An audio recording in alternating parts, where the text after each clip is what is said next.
যুদ্ধ বাঁধিয়ে গোলকধাঁধায় ট্রাম্প, আর এই গোলকধাঁধায় পড়ে কুল কিনারা না পেয়ে এখন নিরুপায় ইসরায়েল চাইল বিশ্ব নেতাদের সাহায্য।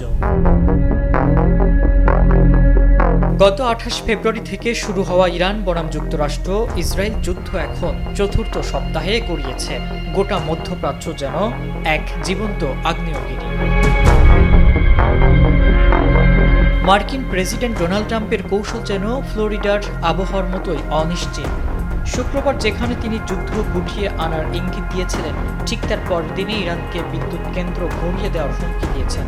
বিশ্লেষকরা বলছেন, ইরান যে হরমুজ প্রণালী বন্ধ করে দেবে তা আগেভাগে বুঝতে না পেরে মার্কিন রণকৌশল এখন খেই হারিয়ে ফেলেছে।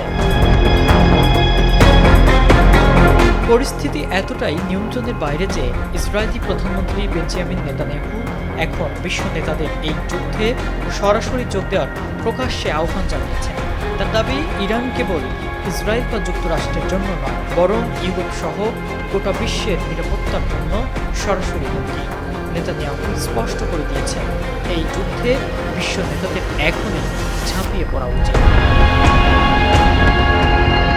ট্রাম্পের সামনে এখন 4টি পথ খোলা।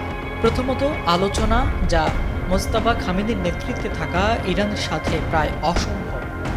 দ্বিতীয়ত, পরাজয় স্বীকার করে প্রস্থান। তৃতীয়ত, হামলা চালিয়ে যাওয়া। আর চতুর্থ পথ হল ইরানের বিদ্যুৎ কেন্দ্র বা তেলের দ্বীপ দখল করা। কিন্তু সমস্যা হলো, এর প্রতিটি পথই যুক্তরাষ্ট্রের জন্য চরম ঝুঁকিপূর্ণ এবং আত্মঘাতী হতে পারে।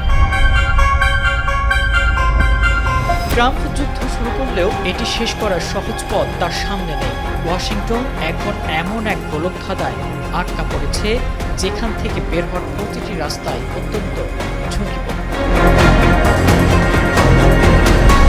ইব্রাহিম প্রামাণিক, ডেইলি স্টার।